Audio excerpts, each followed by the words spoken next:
There is a seductive danger in watching a perfect tactical victory. When you see the raid executed, the target secured, and the headlines declaring "Mission accomplished," it feels like a validation of American strength. It feels like we are back in control. But that feeling is a trap. What we are witnessing right now is not the restoration of order. It is the illusion of a quick fix. By confusing the removal of a single man with the solution to a failed state, we haven't just kicked open a door. We have walked into a room with no exit strategy. We are celebrating a moment that looks like dominance, while ignoring the reality that we have just voluntarily absorbed the chaos of an entire nation. We have alienated allies who help us carry the burden, and we have handed our greatest rivals a strategic gift they didn't have to pay for. The real story here isn't about the raid. It is about the precedent we just set and the institutional capital we just burned to get it. We are trading long-term legitimacy for a short-term adrenaline spike, and the bill for that trade is coming due faster than anyone in Washington wants to admit. So put aside the victory lap for a moment. We need to look at what this actually costs the United States, not just in money, but in leverage, in trust, and in our ability to lead the world without having to conquer it. The capture was the easy part. Everything that follows is the price. Let's walk through it. It looked exactly like the way Americans want to believe power works. It was fast, it was undeniable, and, on the surface, it was surgically precise. One moment, Nicolas Maduro was the entrenched authoritarian ruler of Venezuela, a man who had survived sanctions, coup attempts, and economic collapse. The next moment, he was cargo. He was in custody. He was gone. If you judge this operation solely by the metrics of a tactical raid, it was a masterclass. The intelligence held up. The assets moved in. The target was secured without a protracted firefight or a leveled city block. For a news cycle that thrives on simple narratives, this was the ultimate payoff. The bad man is in handcuffs. The mission is accomplished, and American strength has been vindicated. And that is exactly where the danger begins. Because we are confusing a tactical success with a strategic outcome.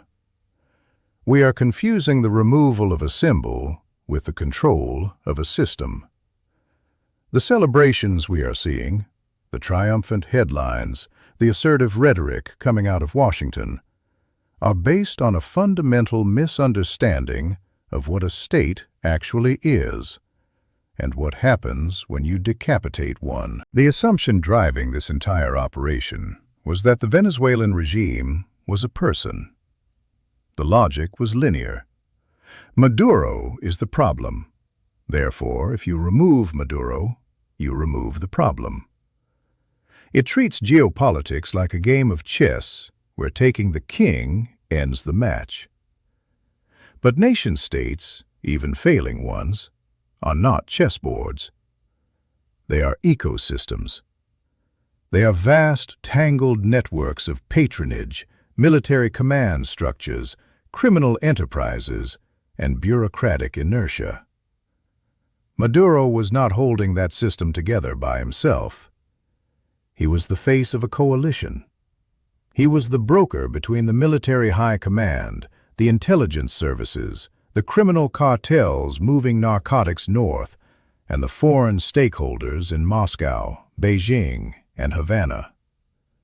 When you extract the broker, you do not dissolve the coalition. You destabilize it. You create a vacuum. And vacuums in geopolitics are not peaceful, empty spaces. They are battlegrounds. Look at what is actually happening on the ground right now. Beneath the victory lap. The Venezuelan military has not surrendered. The intelligence apparatus has not dissolved. The localized gangs and armed collectives, the colectivos, have not turned in their weapons. They are still there. They still hold territory. They still have guns. And now they are operating without a central command. We have not replaced a hostile government with a friendly one. We have replaced a hostile government with chaos. This is the distinction between decisiveness and dominance, and it is a distinction that American leadership seems determined to ignore. Decisiveness is the ability to act. It is the ability to launch the raid, land the plane, and take the prisoner. We have that. We have always had that. No one doubts the ability of the United States military to project force. But dominance? Dominance is the ability to dictate what happens after the raid. Dominance is control over the political trajectory of the country you just broke open. And right now, we do not have that control. Consider the immediate aftermath. Who is currently running the energy grid in Maracaibo? Who is securing the armories in Caracas? Who is managing the border crossings? The answer is not the United States. The answer is, we don't know. We have created a situation where every local commander, every regional warlord, and every opportunistic general now has a decision to make. They are not looking at Maduro's capture and thinking, the Americans are in charge now, I should submit. They are looking at the vacuum and thinking, the throne is empty, and I have a regiment. This is the illusion of the quick fix. We love the idea of the decapitation strike because it promises a clean war. It promises high impact with low commitment. It tells us we can solve complex, decades-old geopolitical rot with a single night of special forces action. But history, recent history, painful history, tells us the exact opposite. When you shatter a regime without having the infrastructure in place to replace it, you do not get democracy. You get fragmentation.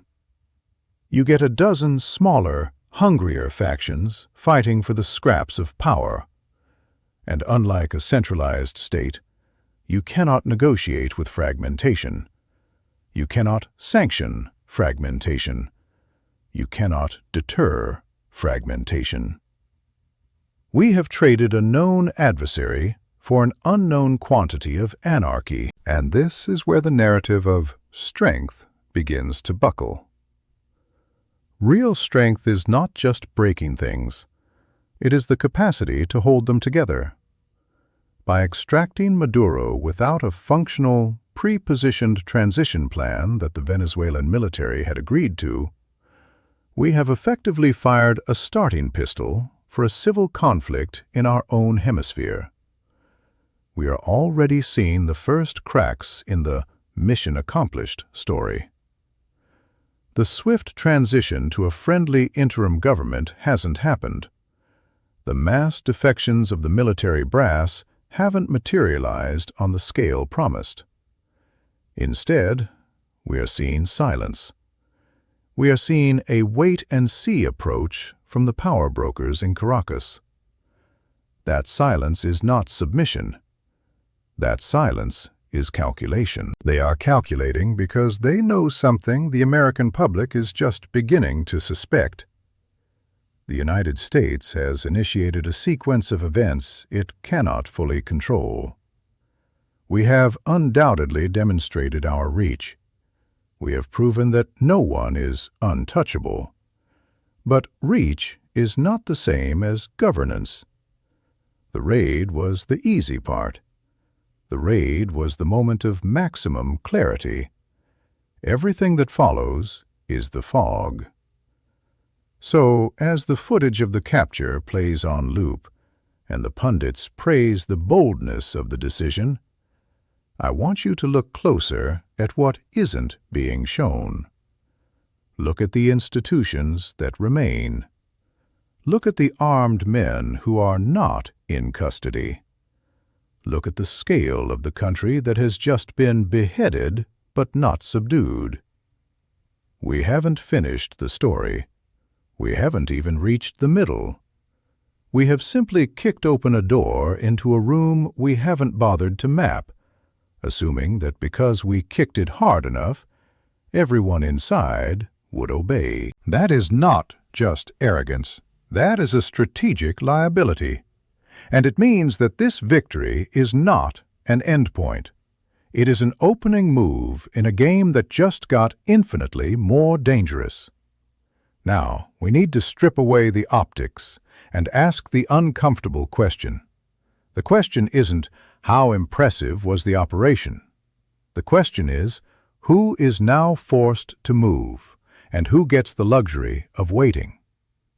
In strategy, the most dangerous position isn't always the one taking fire. It's the one holding the bag. And if you look past the breaking news banners, you will see that the weight of this situation has just shifted entirely onto American shoulders. Look at the reaction from the rest of the world. Or rather, look at the lack of one. In a unified international effort, the kind that actually solidifies power, an operation of this magnitude would be flanked by a chorus of allied endorsements. You would see European capitals, regional partners in Latin America, and international bodies lining up to validate the move, to share the legal burden, and to pledge resources for the reconstruction. Are you hearing that chorus? You are hearing silence. And where you aren't hearing silence, you are hearing very carefully calibrated statements of concern. Our allies in Europe are stepping back. They are looking at the violation of sovereignty norms and the sheer unpredictability of the action, and they are deciding to sit this one out. They aren't offering to underwrite the cost of stabilizing Venezuela. They aren't offering peacekeepers. They are effectively saying, you broke it, you own it. And our neighbors? The Latin American nations that actually share a continent with Venezuela. They aren't celebrating the removal of a dictator. They are bracing for the aftershock. They are hedging. They know that American attention spans are short, but geography is forever. They have to live with the fallout, the refugee waves, the border violence, the radicalized factions, long after the American news cycle moves on. So they aren't aligning with us. They are distancing themselves to avoid being pulled into the blast radius. But the most critical shift, the one that really exposes how power moves in this century, is happening in Beijing and Moscow. The superficial take is that this is a loss for America's great power rivals. After all, they supported Maduro. They loaned him billions. Now he's gone. It looks like a defeat, but look closer. China and Russia are not panicking. They are exercising strategic patience. They understand something that Washington has forgotten. Control over territory and resources creates obligations, not just benefits. Yesterday, the dysfunction of Venezuela was Maduro's problem. The hyperinflation, the starving population, the collapsing oil infrastructure, that was the failure of socialism, or the result of sanctions, or the fault of an incompetent regime backed by Russia and China. Today, as of this moment, that dysfunction is American property. By taking direct physical custody of the leadership, we have taken direct moral and financial responsibility for the outcome. If the lights go out in Caracas next week, that is no longer a failing of the Venezuelan state. It is a failing of the American occupation. If the food trucks don't arrive, that is on us. If the oil doesn't flow, that is on us. We have handed our adversaries a gift. We have given them optionality. Beijing doesn't have to pour billions into propping up a failing dictator anymore. They can simply sit back, watch the United States burn through political capital and treasury dollars, trying to stabilize a fractured nation, and then swoop in later to buy assets at pennies on the dollar when we inevitably get tired and leave. Russia doesn't have to defend a client state anymore. They can simply pivot to the role of the critic, pointing out every pothole, every power outage, and every skirmish as proof that American intervention creates misery. They get the propaganda win without the maintenance cost. This is the trap of unilateralism. When you act alone, you win alone, but you also lose alone. We have voluntarily absorbed the entire risk profile of a failed state. We think we seized the initiative. In reality, we surrendered it. To have the initiative means you dictate the terms of engagement. But now we are on the defensive. We are the ones who have to explain why the transition is slow. We are the ones who have to justify the cost to Congress. We are the ones who have to police the streets of a foreign capital. Our rivals are now free to act strategically, while we are forced to act reactively. We are busy putting out fires. They are busy building leverage elsewhere. This is the core mechanic that is degrading our position. We are burning American power faster than we are generating it. We are using a finite resource, our credibility and our capacity for focus, and dumping it into a black hole. And the tragedy is, we think this is a demonstration of strength. We look at the captured target and see power. But the rest of the world looks at the lonely, expensive, indefinite commitment we just shackled ourselves to, and they don't see a superpower flexing. They see a giant bleeding out. Momentum has shifted, and it has not shifted in our favor. To understand the full scope of the damage, we have to stop talking about personalities and start talking about architecture. It is easy, lazy even, to dismiss this operation as a spasm of ego. It is convenient to look at the bravado, the erratic messaging, and the theatrics, and conclude that this is just one man's temperament writ large on the global stage. But if we treat this merely as a personality flaw, we are missing the much deeper, more permanent shift that is taking place. This operation was not a mistake. It was a prototype. We are witnessing the consolidation of a governing logic that views American institutions not as the source of our strength, but as obstacles to it. This is the core of the Trumpist approach to power. The belief that the system, the checks, the balances, the alliances, the laws, is just friction that needs to be removed. And in this operation, they successfully removed it. Look at the mechanism they used. We saw a seamless, terrifying fusion of domestic criminal law and international military force. An indictment, a tool meant for courtrooms and juries, was used as the justification for a military invasion. The lines between a police action, a diplomatic dispute, and an act of war were not just blurred. They were erased. Why does that matter? Because it bypasses the entire immune system of the American Republic. By framing this as enforcement rather than war, the executive branch sidelined Congress. This wasn't an oversight. It was a structural bypass. It denied the legislative branch its constitutional right to debate the risks of conflict. By acting unilaterally, the administration sidelined our allies. This wasn't a communication failure. It was a declaration that partners are effectively irrelevant when Washington feels the urge to move. The logic here is seductive because it is fast. Institutions are slow. Consensus is slow. Law is slow. If you ignore them, you can move with blinding speed. You can get results. You can put a dictator in handcuffs while the rest of the world is still reading the morning briefing. But here is the cost.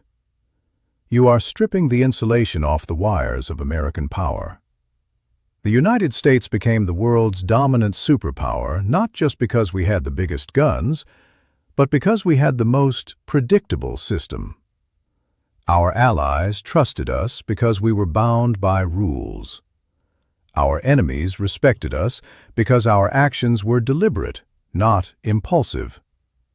There was a reliability to the American machine that allowed us to build a global order where the dollar is king and our word is the gold standard. This governing model trades that reliability for shock value. It redefines American credibility from being based on trust to being based on fear. And make no mistake, fear works. Fear is a powerful lever. But fear is brittle. Fear requires constant maintenance. If you rule by consensus, you have partners who help you carry the load. If you rule by unpredictability and force, you have to carry the entire load yourself, every single time, forever. What we are seeing is a form of asset stripping.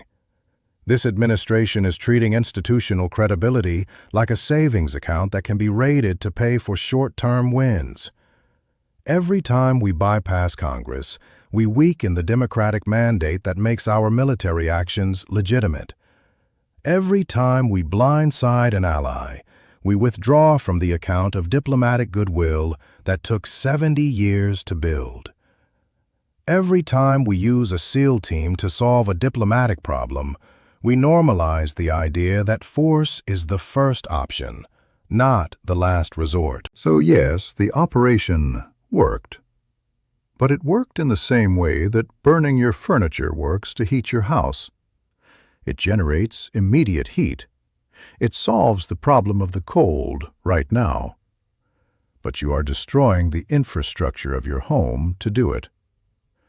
We are watching a governance model that is efficient at breaking things, but incapable of preserving them. It is a philosophy that burns institutional capital to generate a spike of leverage. And the tragedy is, once that capital is burned, it is gone. You cannot simply vote it back into existence. You cannot speechwrite your way back to trust. We are left with a terrifying reality. The United States government is becoming more aggressive, more unconstrained, and more tactically capable at the exact same moment that it is becoming institutionally hollow. We are flexing muscles while our bones are becoming brittle. And that fragility persists long after the news cycle ends. Even when this approach succeeds, it leaves behind a system that is weaker, poorer, and more isolated than it was before the first shot was fired. Stop asking if this operation succeeded. That is the wrong question. In the short term, of course it succeeded. The target is in a cell. The objective was met. The only question that matters for the future of this country is, what precedent did we just set? Because in geopolitics, actions are not isolated events. They are instructions. They are permission slips. When the United States acts, we are not just moving pieces on a board. We are writing the rule book that every other nation will read, study, and eventually use against us. And this week, we wrote a terrifying new chapter. We have established the principle that national sovereignty is conditional. We have declared that if the United States determines a foreign leader is illegitimate or criminal, borders no longer matter. International law no longer matters. The diplomatic protections that have held the global system together for centuries are optional. We think this is a display of American exceptionalism. We think this rule applies only to us, that we are the sheriff and everyone else is a civilian. But that is not how the world works. The moment we normalized the idea that a great power can unilaterally reach into a sovereign nation and extract its leadership based on its own domestic legal justifications, we handed a loaded weapon to our adversaries. Do you think Beijing isn't watching this? Do you think Moscow isn't taking notes? We have just validated their worldview. For years, authoritarian regimes have argued that international law is a sham, a tool the West uses when it's convenient and ignores when it's not.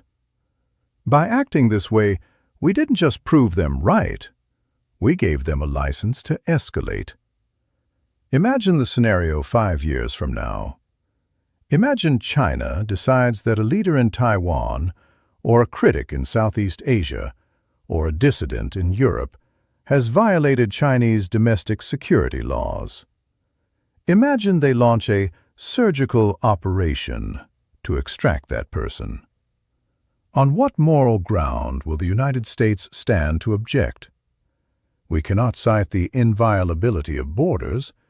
We just violated them. We cannot cite the immunity of heads of state. We just revoked it. We cannot appeal to the rules-based international order. We just drove a tank through it. We have unilaterally disarmed our own diplomacy. We have stripped ourselves of the language of right and wrong and replaced it with the language of can and cannot. This is the catastrophic error of the America First style of isolationist aggression. It assumes that raw power is the only thing that matters. It forgets why the United States remained the dominant superpower for so long. We didn't stay on top just because we had the most aircraft carriers. We stayed on top because we built a system of rules that benefited us, but also offered stability to everyone else. We were the architect of a world where disputes were settled in the UN or the WTO, or through treaties, places where America holds the gavel. That system was our greatest strategic advantage. It was a force multiplier. It meant we didn't have to fight every battle with bullets. But now, we are tearing that system down. We are telling the world that the era of rules is over, and the era of the jungle has returned. And in the jungle, you are never safe. In the jungle, you have to fight for every inch of ground, every single day. There is no rest. There are no allies, only temporary accomplices. We are trading a world where America presides for a world where America must conquer. And that is a terrible trade. It is an exhausting, bankrupting, losing trade. We are moving into a future where every conflict is transactional, where every nation is armed with the precedent we just created, where stability is a memory. So do not look at the prisoner in the jumpsuit and see a victory. Look at the horizon. We have signaled to our enemies that the gloves are off. We have signaled to our friends that the rules don't apply. And we have committed our children to a world where American power is no longer shielded by American legitimacy. This trajectory does not secure the American future. It ensures that the rest of the 21st century will be a violent, chaotic free-for-all where our enemies are emboldened by our example. We have won the moment, but we are losing the century.